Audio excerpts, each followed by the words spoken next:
आइए आज हम लोग एक नया चैप्टर के बारे में पढ़ेंगे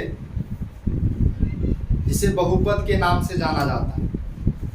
ये गणित का जो है बहुत ही इम्पोर्टेंट पार्ट में आता है एक तरीके से, ठीक है। इसका उपयोग आगे तक आप जहाँ तक जब भी मैथ पढ़ते रहिएगा, जहाँ तक पढ़ते रहिएगा वहाँ तक इसका इस्तेमाल होता रहता है। तो बहुपद क्या चीज़ है, आज हम लोगों को इसी के बारे में जानना है।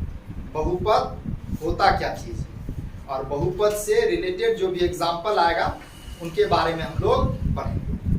तो अगर अभी हम लोग सीख लेते हैं बहुपद के बारे में बढ़िया से, तो हम लोगों को अगले क्लास में भी काम आ जाएगा। जब 10th क्लास में आप लोग जाइएगा उस समय भी दूसरा चैप्टर में बहुपद आता है, लेकिन वहाँ पर थोड़ा सा काम अलग हो जाता है। लेकिन एग्जाम में बहुपद का सवाल पूछा जाता है, सिंपल सा, जो अभी पढ़िएगा, जो सीखिएगा वही सवाल 10th क्लास के बोर्ड एग्जाम में भी पूछा जाता है। तो आज हम लोगों को ये जानना है कि बहुपद क्या है। तो बहुपद यानी कि पॉलिनोमियल, बहुपद को इंग्लिश में पॉलिनोमियल कहा जाता है।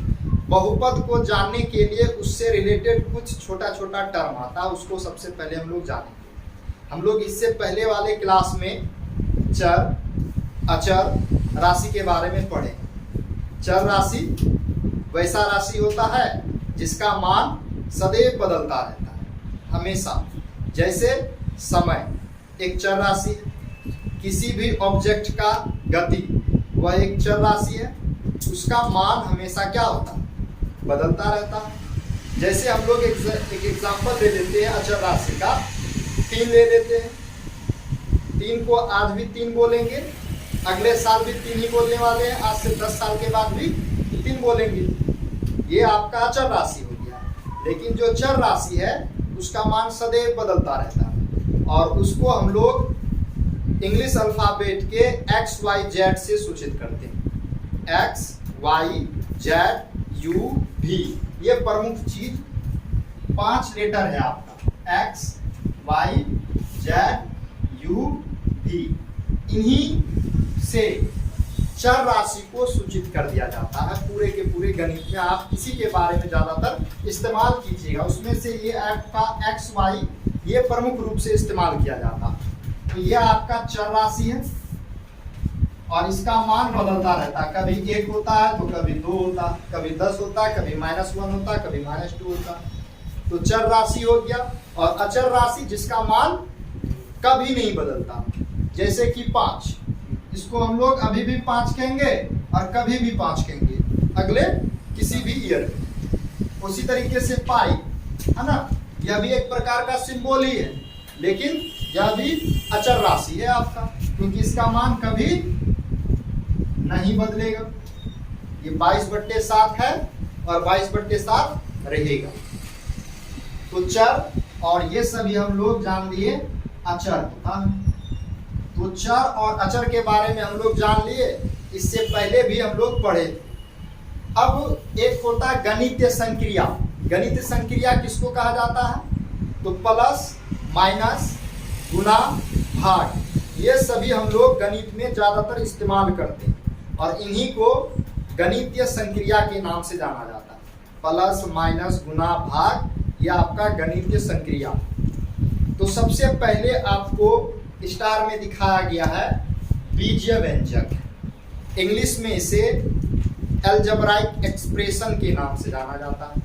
Algebraic expression. अब ये अलजेब्राइक एक्सप्रेशन क्या है, इसको समझने का काम करते हैं। हम लोग जो चर के बारे में पढ़े, अचर के बारे में पढ़े और आपका गणितीय संक्रिया के बारे में पढ़े, ये 3 आपका प्रमुख चीज आ रहा है, चर, अचर और गणितीय संक्रिया। इन्हीं तीनों को जब हम लोग एक साथ सम्मिलित रूप से इस्तेमाल करते हैं या लिखते हैं, तो उन्हीं का सम्मिलित रूप या समूह बीजीय व्यंजक के नाम से जाना जाता है, अलजेब्राइक एक्सप्रेशन के नाम से जाना जाता है। जैसे हम लोग यहाँ पर डिफाइन भी कर दिए हैं कि चर और अचर तथा गणितीय संक्रिया यानी कि plus minus into and divide, ये 4 संक्रियाएं हैं इन तीनों का जो सम्मिलित रूप होगा, इस तीनों को हम लोग सम्मिलित करके एक साथ लिखेंगे तो उससे जो रूप बनता है उसी रूप को हम लोग बीजीय व्यंजक के नाम से जानते हैं। जैसे देखिए ये आपका लिखा गया बीजीय व्यंजक 5x + 2। तो 5x + 2 में गौर से देखिए आपको सभी चीज दिखाई देगा, चर राशि भी दिखाई देगा, अचर राशि भी दिखाई देगा और गणित का संक्रिया प्लस भी दिखाई देगा। ये आपका 5 और 2 अचर राशि है और इसमें एक चर राशि इस्तेमाल किया गया है x और बीच में क्या है प्लस गणितीय संक्रिया। इस तीनों के सम्मिलित रूप से जो फोटो बनता है, जो डिजाइन बनता है, उन्हीं का नाम है बीजीय व्यंजक। तो इस प्रकार का बीजीय व्यंजक कई प्रकार का होता है। तो हम लोग यहाँ पर बहुत सारे देखे हुए एग्जाम्पल की मदद से 3x - 5, 7x² + 2x + 5, next 7x³ + 6x² - 3x + 2, next 4x⁴ + 3x³ plus या माइनस कुछ भी हो सकता है 3x² + 2x - 3। उसी तरीके से 6x + 1/x, 6x + 2x² upon -3x³ - 1। तो इस प्रकार का बहुत सारा सम्मिलित रूप देखा जा सकता है या बीजीय व्यंजक देखा जा सकता है। आप जितना चाहे उतना लिख सकते हैं इसी प्रकार के बीजीय व्यंजक को। कोई भी हम लोग चर राशि ले लेंगे, अचर राशि ले लेंगे, जोड़ देंगे, घटा देंगे, पावर बढ़ा देंगे, लिखते चले जाएंगे। किसी दिन मन करे बीजीय व्यंजक लिखने का तो बैठ करके लिखते रहिए इस तरीके से, है ना। x + x² + x³ + x⁴ + x⁵। जितना दिन जीवन है आपका तब तक लिखते रहिए, कभी भी खत्म नहीं होगा। ये बीजीय व्यंजक चलता रहेगा इसी तरीके से डॉट डॉट डॉट डॉट। यह भी एक प्रकार का बीजीय व्यंजक है। तो बीजीय व्यंजक अलजेब्राइक एक्सप्रेशन क्या है हम लोगों को समझ में आ गया। कोई दिक्कत है? अगर कोई भी डाउट हो तो बोलिए, अगर डाउट होगा बताइएगा, उसे समझा दिया जाएगा। डाउट बताने के बाद ही समझा जा सकता है। अगर डाउट नहीं बताएगा तो हमें पता कैसे चलेगा? कोई हम लोग जादूगर तो है नहीं जो दिमाग पढ़ सकते किसी भी स्टूडेंट का। पढ़ सकते हैं क्या? है ना। चलिए आगे अब देखिए जो टॉपिक है हम लोगों का बहुपद, इंग्लिश में पॉलिनोमियल्स। ये शब्द जो है बना ही है दो शब्दों से। बहुपद जो है बहु प्लस पद से बना है। इंग्लिश में पॉलिनोमियल बोलते हैं तो बहु का इंग्लिश होता है पॉली और पद का इंग्लिश होता है नोमियल। तो बहु का मतलब क्या होता है? बहुत, और पद का मतलब पद। यानी कि ऐसा बीजीय व्यंजक जिसमें बहुत सारे पद होते हैं, बहुत सारे पद होते हैं, उसी को हम लोग बहुपद कहते हैं। बहु मतलब बहुत, पद मतलब पद, ये अकेला पद हो गया। इस बहुपद, ये बीजीय व्यंजक का एक पद है, ये दूसरा पद जो बीजीय व्यंजक है 3x - 5, ये पहला पद है, ये दूसरा पद जो बैठा जाता है ना क्रम से। वो आपका एक पद पर एक नंबर बैठेगा, दूसरे पद पे दूसरा नंबर बैठेगा, है ना। जैसे कि एक सीट पर एक व्यक्ति बैठता, दूसरे पर दूसरा व्यक्ति बैठता। तो बहुपद का मतलब समझ में आ रहा है? बहुपद यानी कि बहुत, है ना, पद है, उसे डिफाइन किया गया। तो वैसा बीजीय व्यंजक यानी कि इसी प्रकार का एक्सप्रेशन, वैसा बीजीय व्यंजक जिसमें चरों की घात एक पूर्ण संख्या होती है, बहुपद कहलाती है। हम लोग बहुत सारा बीजीय व्यंजक देखेंगे। अब उस बीजीय व्यंजक का घात पर हम लोगों को जाना है, और घात पर कौन सा संख्या होता है? तो पूर्ण संख्या। सबसे पहले तो हम लोग इससे पहले वाले कक्षा में पूर्ण संख्या के बारे में पढ़े। पूर्ण संख्या क्या है? तो हम लोग पढ़ते थे कि प्राकृतिक संख्याओं के समूह में, है ना, ये प्राकृतिक संख्या 1 2 3 4 5 6 7 प्राकृतिक संख्या है। 1 2 3 4 हम लोग गिनती करते हैं ना, तो गिनती की संख्या को ही प्राकृतिक संख्या के नाम से जाना जाता है। और उसी प्राकृतिक संख्याओं के समूह में हम लोग शून्य को शामिल कर देते हैं, तो हम लोगों का एक नया समूह बन जाता है। उसी समूह को हम लोग पूर्ण संख्या बोलते हैं। और पूर्ण संख्या में नेगेटिव नंबर नहीं होता। कौन सा नंबर? नेगेटिव नंबर, यानी कि ऋणात्मक संख्या नहीं होता। और इस पूर्ण संख्या में बट्टे वाला भी नंबर नहीं होता, 1/2 वाला भी नंबर नहीं होता, p/q जिसको बोलते हैं। ठीक, तो पूर्ण संख्या का मतलब है कि 0 से स्टार्ट होकर के अनंत तक चले जाता है। तो जैसे कि यहाँ पर दिखाया गया है एग्जाम्पल में, पूर्ण संख्या 0 1 2 3 4 5, है ना, चलता रहेगा। तो बोला गया कि चरों की घात जो है एक पूर्ण संख्या होना चाहिए। तो चर कहते किसको हैं? जिसका मान सदैव बदलता रहता है, यानी कि x y z यही आपका चर है। तो हम लोग कोई भी बीजीय व्यंजक जो लिखेंगे, जैसे कि एग्जाम्पल में नीचे में लिखा गया 6x² plus 2x minus 3x to the power 0, यह एक बीजीय व्यंजक है। दिख रहा, क्योंकि इसमें चर अचर और गणितीय संख्या है, इसलिए यह एक बीजीय व्यंजक है।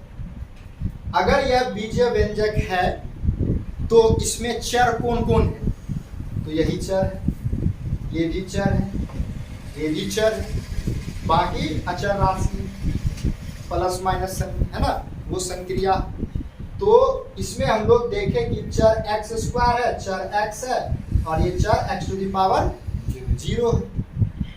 तो इन सभी चरों को देखने से क्या पता चलता है कि इन सभी चर में हम लोग देखें तो x का पावर 0 मिल रहा है, x का पावर 1 मिल रहा है, x का पावर 2 मिल रहा है। हम लोग घात और घातांक वाला में पढ़ते हैं। अगर लिख दिया जाता है x इस प्रकार का कोई संकेत, तो इसी चीज को हम लोग पढ़ते हैं x to the power 2, x to the power 2, या सिंपल में x टू द पावर 2 का स्पेशल नाम है x², या x का वर्ग हिंदी में बोल सकते हैं। तो हम लोग इसको x² बोलते हैं या x टू द पावर 2 बोलते हैं। तो यहाँ पर इसी पावर को ही हम लोग घात बोलते हैं हिंदी में। क्या बोलते हैं? घात हिंदी में बोला जाता है। पावर यानी कि घात, याद रहेगा।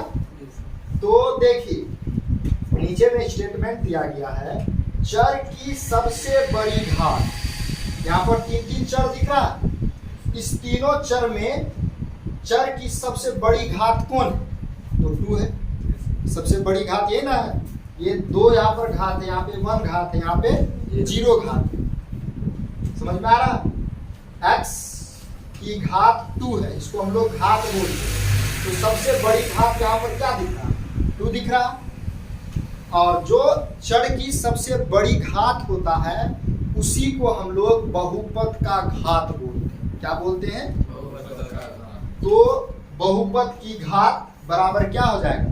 2 हो जाएगा। तो यहाँ पर बहुपद की घात ये 2 है तो बहुत सारा घात, लेकिन चर का सबसे बड़ी घात जो होगा उसी घात को हम लोग बहुपद की घात बोलेंगे। समझ में आ रहा? अब डिफिनेशन को फिर से देखिए। बोला गया है वैसा बीजीय व्यंजक जिसमें चरों की घात यानी कि यही चीज x का पावर जो भी होगा वो चर है, उसका घात एक पूर्ण संख्या होना चाहिए, यानी कि 0 1 2 3 4 5 होना चाहिए। नेगेटिव नंबर नहीं होना चाहिए और बट्टे वाला संख्या नहीं होना चाहिए। तो वैसे बीजीय व्यंजक को हम लोग बहुपद बोलते हैं। समझ में आ रहा? बहुपद क्या चीज है, कोई दिक्कत है? तो यहाँ पर इसको इसी चीज को समझाने के लिए बताया गया था। अब बहुत सारा एग्जाम्पल लिया गया यहाँ पर, जैसे 6x + 2, तो यहाँ पर x है, x का घात क्या है, 1, दिख रहा ना x का घात 1, ये पूर्ण संख्या है, 1 पूर्ण संख्या है ना, इसलिए यह बहुपद है। 3x - 2, x का पावर 1, पूर्ण संख्या है, पावर बहुपद है। 6x² + 5, x का पावर 2 है, पूर्ण संख्या है, इसलिए बहुपद है। पावर 2 बहुपद है, पावर 2 बहुपद है, पावर 3 2 ही है, ये भी बहुपद है। पावर 3, x का पावर 3 है ना, ये बहुपद का घात हो गया।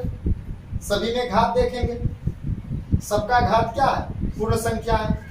2 है, 1 है, 3 है, 2 है, 1 है, 2 है, 1 है, 2 है, सभी का घात पूर्ण संख्या दिख रहा, इसलिए इन सभी को हम लोग बहुपद बोलेंगे। बहुपद का ये एग्जाम्पल होगी।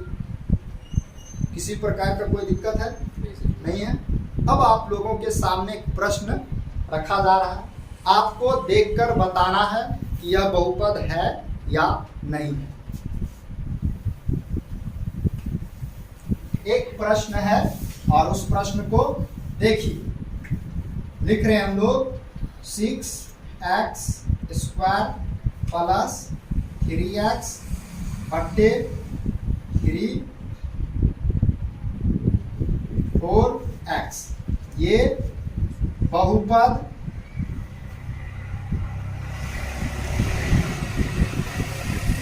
है या नहीं है, आपको बताना है। गौर से प्रश्न को देखिए और दिमाग लगाकर बताइए।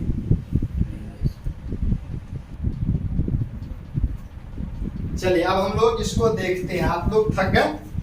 नहीं मिला बहुपद है या नहीं है, पता नहीं चला बहुपद है या नहीं है, तो सबसे पहले इसको सॉल्व करेंगे। बहुपद जो होता है, बहुपद का स्टैंडर्ड फॉर्म होता है इस प्रकार का, किसी भी अगर 2 घात का होगा तो वो इस स्क्वायर का होगा, ax² + bx + c, इस तरीके का होगा। ये स्टैंडर्ड फॉर्म है बहुपद का। उसी तरीके से क्यूब वाला होगा तो x³ + bx² + cx + d के रूप का होगा। या फिर अगर एक घाती बहुपद होगा तो ऐसा होगा ax + b, इस रूप का होता है स्टैंडर्ड फॉर्म। तो आपको इस चीज को कटिंग करके काट के इस रूप में लाना है। ये बहुपद जैसा दिख रहा है ना, कटिंग करके हम लोगों को लाना है, ऐसा रूप में आएगा, समझ आ रहा? तो बहुपद का ये स्टैंडर्ड फॉर्म होता है।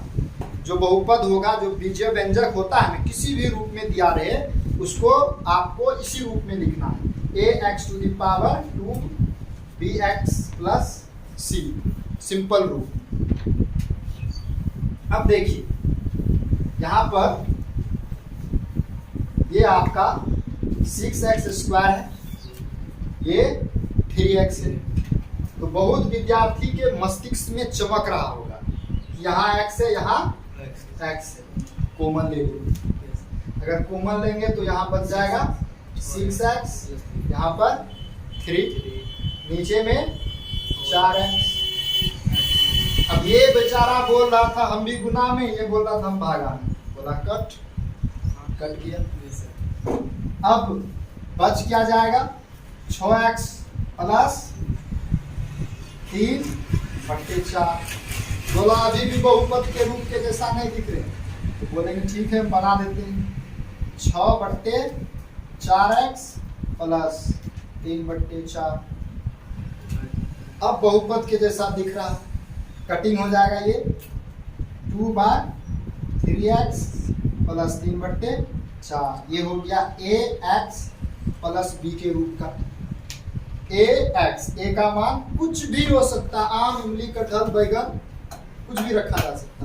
पूर्ण संख्या, नेगेटिव नंबर, पॉजिटिव नंबर, है ना, भिन्न वाला संख्या हो सकता है, उसके लिए कोई कंडीशन नहीं है ना।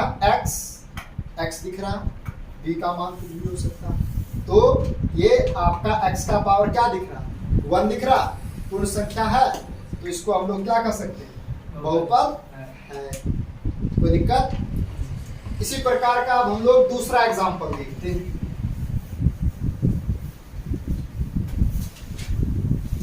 दूसरा एग्जांपल में आप लिख लीजिएगा 6x plus 6 upon x square. अब बताइए ये बहुपद है या नहीं है, डायरेक्ट सवाल देखिए। दूसरा 6x प्लस 6 बट्टे एक्स स्क्वायर, ये बहुपद है या नहीं, इसी को आपको बताना है या नहीं। बहुपद है या नहीं है, इसके लिए x का पावर देखेंगे। x का पावर पूर्ण संख्या दिख रहा है, बोलेंगे बहुपद है। अगर x का पावर पूर्ण संख्या नहीं है तो बोलेंगे बहुपद नहीं है। तो यहाँ पर देखिए x का पावर पूर्ण संख्या दिख रहा, 0 1 2 3 4 दिख रहा, तो बोल देंगे बहुपद है। इसका मतलब ये बहुपद है? हाँ, ये बहुपद नहीं है। क्यों नहीं है? क्योंकि ये 6x plus 6x to the power -2 हो जाएगा।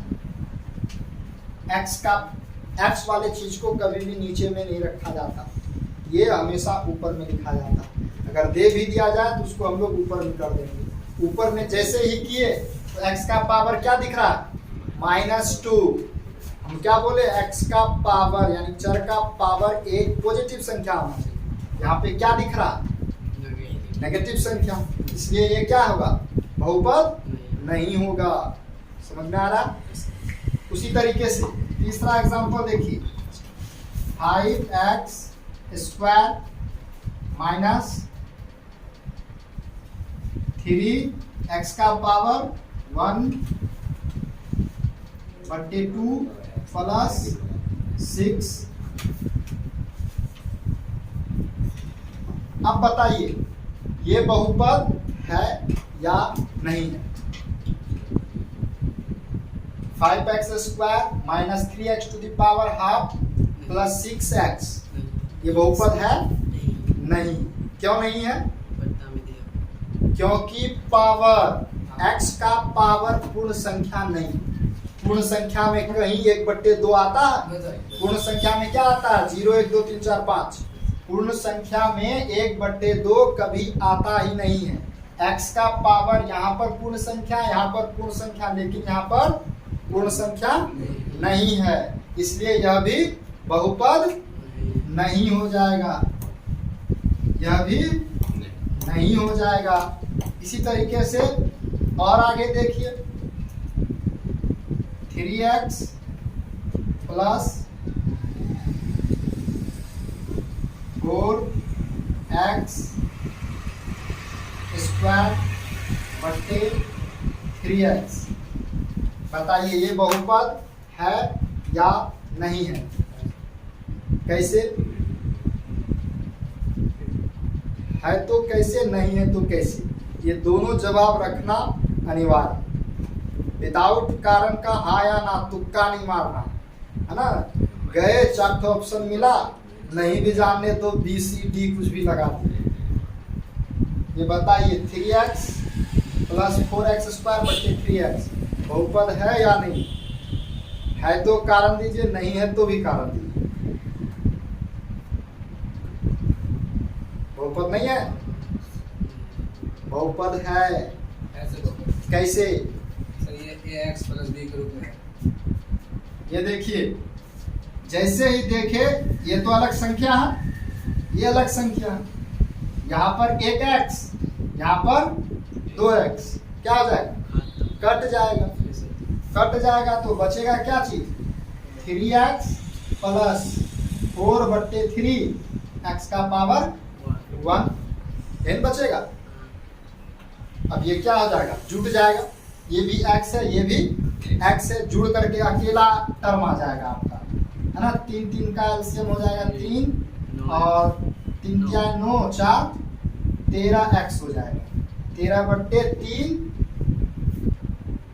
x, यह एक बहुपद है। समझ में आ रहा? इसी तरीके से आपको ढूंढना है बहुपद है कि नहीं।